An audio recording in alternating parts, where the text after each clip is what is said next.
먼저 강도영 해양수산부 장관님께서 과거와 현재에서 미래를 그린다는 주제로 기조 강연이 있겠습니다. 큰 박수로 환영해 주시길 바랍니다.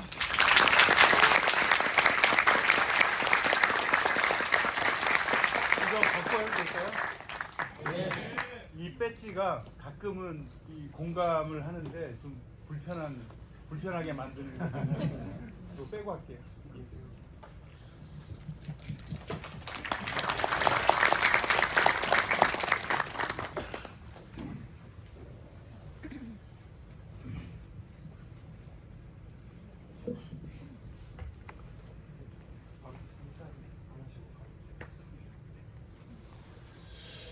저에게 주어진 시간이 10분입니다. 오늘 발표드리는 거 빙산의 일각입니다. 제 경험, 정책, 그 다음에 지금까지 살아왔던 극지에 대한 생각, 모든 것들이 함축되어 있어서 짧게나마 소개를 드리고 가고자 합니다. 오늘 전문가분들께서 뒤이어서 굉장히 많은 스토리들을 이렇게 풀어주실 겁니다.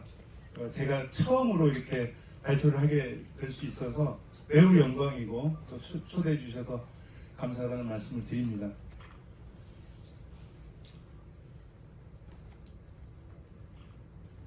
이렇게 안 되는 거는 시간에서 빼주신 거죠. 이렇게? 핸드폰이면 이렇게 하면 좋은데 안 돼요. 온으로.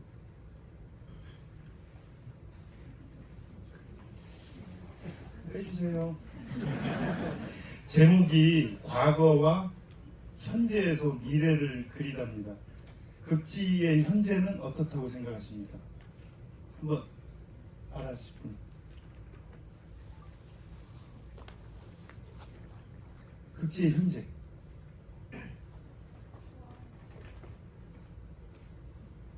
녹고 있습니다. 네? 녹아 내리고 있습니다. 녹고 있습니다. 얼마나 녹았을까요? 무려 30조 톤이 녹았습니다. 약 30조 톤이 얼음이었다가 에너지를 받고 녹은 거죠. 그 녹은 게 전부 다 바다로 왔겠죠. 그 바다로 온 게 담수가 바다 위를 차지하면서 이렇게 진행이 되게 되는데 그쪽에서 해주실 건가요? 그게 기후변화의 가장 중요한 에너지 저장소의 분산이 이루어지면서 지구가 굉장히 불규칙해지고 있습니다. 저는 맨 왼쪽에 있는 게 이따가 이제 컬러 사진으로 보여드릴 건데 2002년에 남극에서 38번 스쿠버 다이빙 하면서 제 박사학위 논문을 완성했었습니다. 가운데 그림은 제가 제주연구 소장 시절에 제주 트로피카라는 기후 관련된 센터를 만들어서 그 안에서 실험을 하던 모습이고요.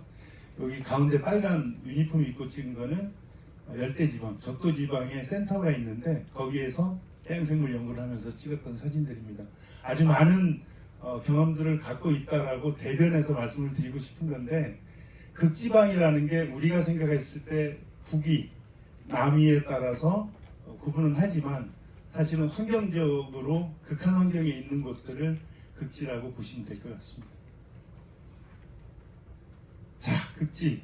제가 이제 말씀을 드려야 되는데 아마 오시면서 조금씩은 공부를 좀 해오셨을 거라고 봅니다.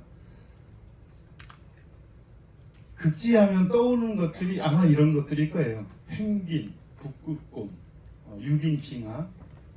이건 뭐로 보이십니까? 여기는? 그림을 잘 뽑으신 것 같은데 뭐 추위를 대변할 수 있는 이렇게 입을 뒤집어 쓴 건데 요거 그 다음에 최근에 이제 기후변화 등등 해가지고 볼 수 있지만 극지가 대변하고 있는 이미지는 아까 말씀드렸던 5가지 뿐만이 아닙니다. 그래서 아마 극지연구소에서 빙산의 일각이라는 제목으로 오늘 토크 콘서트의 타이틀을 뺀 것 같습니다. 우리가 보이는 빙산, 보이지 않는 저 밑에 거대한 빙산의 본체들을 오늘 그래도 많은 전문가들이 얘기를 해서 조금 더 가깝게 갈 수 있도록 하는 그런 시간에 있는 것 같습니다. 저 뒤에 빙하가 보입니다. 왼쪽에 있는 게 전데 이게 38번 중에서 가장 깊이 들어갔던 42m에서 해양생물들 채집하고 올라온 건데 올라오면서 한 5m 선에서 뭘 부딪혔어요. 들어갈 때는 유빙이 없었는데 나올 때 되니까 저쪽에서 떨어진 게 전부 다 바람 방향이 바뀌면서 이쪽으로 전부 다 몰려와 있던 거예요. 10분 동안 기다리다가 오돌오돌 떨다가 바람이 또 바뀌니까 제가 나올 수 있었습니다. 오늘 이 자리에 없었을 수도 있습니다. 그래서 굉장히 전 소중한 사진으로 생각을 하고 있는데 무척 춥습니다. 장관의 그 언어로 무척 춥다라고 말씀드립니다. 그건 알아서들 이렇게 번역하시기 바랍니다. 제가 혼자 다이빙을 했는데 극지가 어떻구나라는 것들을 제가 처음에 어떻게 접근을 했냐 하면 극지연구소에서 샘플이 왔는데 그걸 분석해 줄 사람이 없는 거예요. 그러다가 우리 그 실험실이랑 컨택이 돼서 제가 그걸 주도적으로 분석을 하는데 이 생물이 어떻게 살고 있는지를 너무 보고 싶은 거예요. 그 어떻게 살고 있는지 봐야 제가 해석을 할 수가 있는 거겠죠. 그래서 교수님 그다음에 극지연구소에 쪼르고 쫄라가지고 저 가서 다이빙하고 다른 박사님들이 원하는 것도 같이 샘플링해서 오겠습니다라는 약속을 하고 제가 가서 다이빙했는데 제가 생각했던 극지하고는 너무 달랐습니다. 1번 무척 추웠고요. 1도에서 마이너스 1도 왔다 갔다 그럽니다. 저 물이. 그러면 저 이제 드라이 수트를 입고 들어간다 치더라도 망치로 막 때리는 것 같아요. 몸 전체를. 그리고 한 40분 정도 다이빙하고 샘플링하고 나오면 그렇게 좋을 수가 없어요. 신비하기도 하지만 사실은 거기에서 생물이 살고 있다는 거 볼 수 있고 생물이 어떻게 살고 있다는 것들을 물속에서 리포트 해가지고 나올 수 있었다는 그 보람이 너무너무 기뻤습니다. 자, 우리나라의 극지 진출 역사를 한번 보면 기본적으로는 남극, 왼쪽에 있는 남극은 남이 60도 안쪽을 얘기를 합니다. 예, 극지로 들어가는 북극은 66도, 북이 66도 안쪽으로 그거를 이제 지리적으로는 북극이라고 얘기를 합니다. 조금 틀린 거는 남극은 대륙이고 북극은 그냥 얼음 덩어리라고 볼 수 있는 것이죠. 우리나라에서는 아주 흥미롭게도 처음에 우리 먹거리를 위해서 극지에 접근을 했습니다. 1960년 북극 베링의 명태조업을 위해서 북극에 먼저 접근을 했고 이게 중요성들이 계속 나오면서 여러분들 이빨고기 아시죠? 네, 이빨고기 메로라고 보통 얘기하는 그 메로에 대한 환경조사를 위해서 1978년 해양환경조사 그 다음에 크릴조업에 대한 것들을 조사하기 위해서 우리가 했고 그 다음에 이 중요성들을 간파를 하면서 남극 해양생물 자원보존 협약에 들게 됩니다. 1985년에. 그리고 1년 뒤에 남극 조약에 가입이 되고 굉장히 빠르게 진행이 됩니다. 그래서 1987년 한국해양연구소 극지연구실이 신설이 됐고 1년 뒤에 현대건설에서 그 세종기지를 짓게 됩니다. 옆에 뭐 여러 러시아 기지도 있고 중국 기지도 있고 칠레 기지도 있는데 일주일 만에 만들었어요. 컨테이너 들고 가서 현대에서 땅땅땅땅땅 해가지고 딱 끝내버렸어요. 일주일 만에. 그래서 다른 나라에서 막 조사를 하다가 뭐가 생겨서 봤더니 한국 기지였던 거예요. 근데 그렇게 할 수밖에 없는 게 기후가 워낙 이게 불규칙하다 보니까 날 좋은 때 공사를 해야 되니까 우리나라에서 거의 다 이제 만들고 가서 짓고 했었습니다. 그래서 연구가 계속 진행이 됐고 남극보다는 북극이 조금 더 연구는 좀 뒤쳐졌어요. 그래서 1990년에 북극 기초연구가 시작이 됐고 2002년에 드디어 국제 북극과학위원회에 가입하고 북극 가삼기지를 노르웨이 리알슨 쪽에다가 만들게 됩니다. 제가 지금까지 말씀드렸던 것 중에 여기 학생분들은 내 잡을 극지연구에 어떤 것들을 해야겠다라는 게 좀 들어왔어요? 정책 들어가기 전에 정책 또한 여러분들의 잡 중에 하나가 됩니다. 사이언티스트가 있을 수 있고 그 다음에 정책 결정을 할 수 있는 사람이 될 수도 있고, 또 뭐가 있을까요? 예, 남극에서 다이빙하는 스페셜리스트가 될 수도 있습니다. 그래서 보시면서 이거 좌합을 어디에다가 포커스를 맞출 수 있을까라고 한번 같이 보시는 것도 재미가 있을 겁니다. 현재 그 극지 정책은 사실은 극지로 우리가 남극, 북극으로 이렇게 묶어서 하긴 하지만 대륙, 그 다음에 얼음이라는 측면에서 좀 다릅니다. 남극 같은 경우는 우리가 아까도 말씀드렸듯이 우리가 이제 아라우노가 뒤에 있고 펭귄을 배경으로 해서 사진 찍고 있습니다만 남극에 굉장히 많은 자원이 있죠. 자원이 있지만 그 자원을 활용하지 않고 과학적인 조사와 평화적인 이용에 대한 것들을 기반으로 해서 우리가 과학 조사를 하고 있습니다.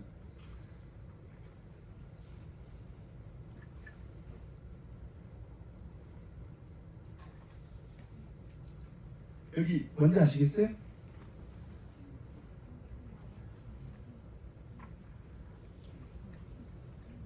펭귄 베이비.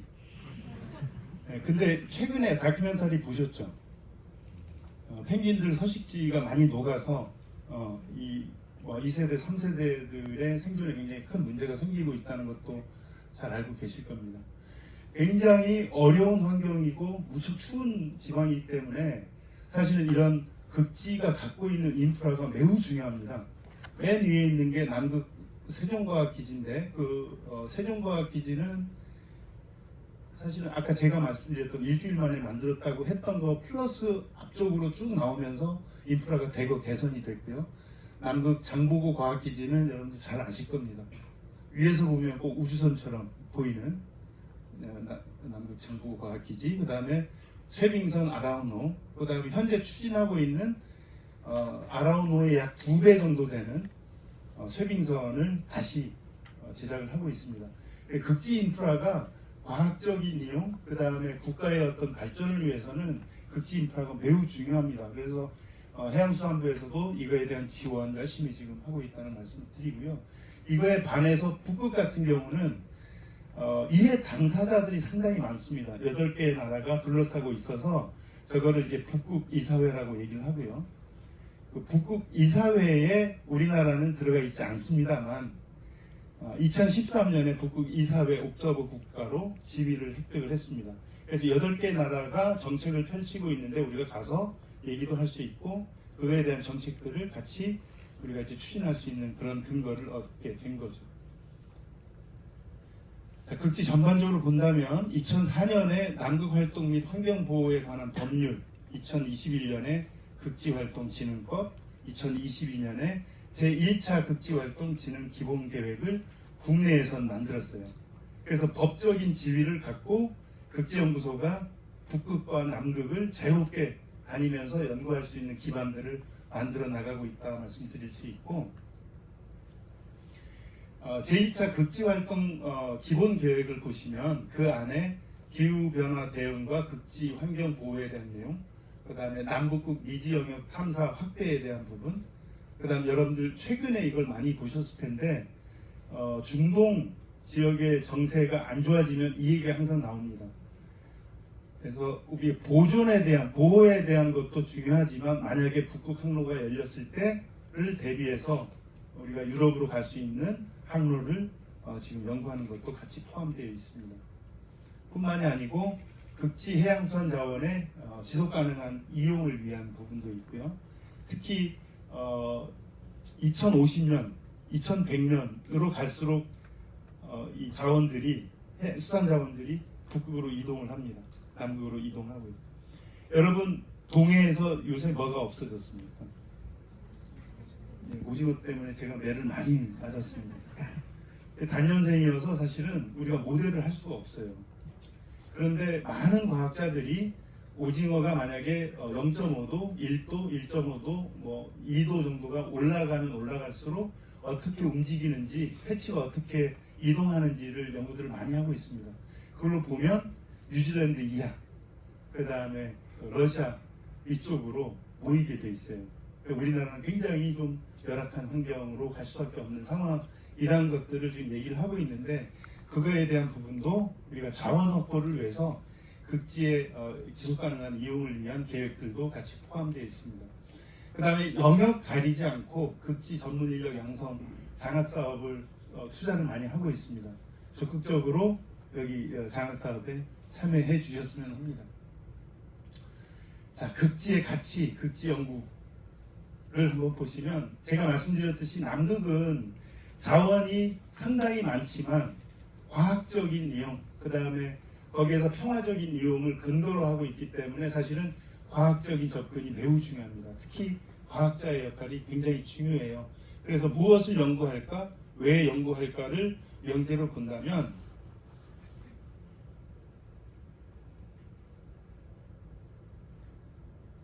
오늘 여러분들 굉장히 상쾌한 날씨인데 조금 더우셨죠? 올해도 많이 더울 것 같아요. 근데 북극발 한파라는 얘기는 어떤 쪽으로 뉴스에서 많이 들어보셨어요?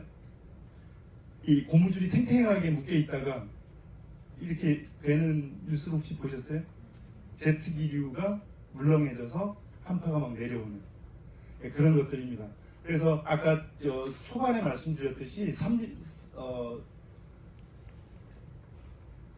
제가 30조 톤이라고 말씀드렸죠. 약 30조 톤의 물이 녹으면서 북극권에서 내려와서 그 물들이 움직이면서 사실은 기후변화의 요동들을 지금 만들고 있는 지금 상황인데 그런 측면에서 기후변화 연구에 매우 중요한 사이트라고 볼 수 있겠습니다.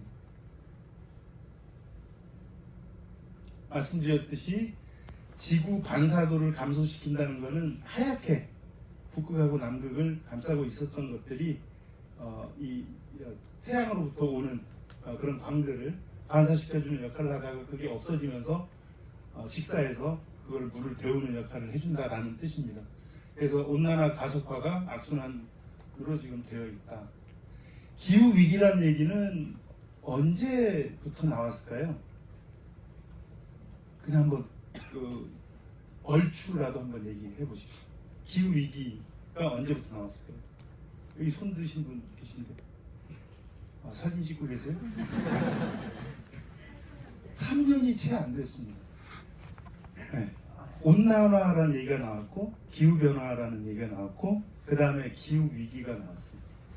그 기후위기란 얘기하고 기후변화, 온난화가 같이 섞이기 시작한 게 2016년입니다. 그리고 20년대로 들어오면서 위기란 얘기가 됐고 사실은 우리가 대응하자라는 것보다 우리 생활이 불편하기 때문에 우리가 만들어낸 단어 기후위기라는 얘기를 지금 계속 쓰고 있는 거예요. 이 기후위기, 앞으로 닥칠 기후변화에 어떻게 대응할지에 대한 것들은 북극과 남극에 있는 자연현상들을 보기 시작하면 충분히 그 실마리들을 잡을 수 있다는 의미에서 극지연구가 매우 중요하다는 것을 담보합니다.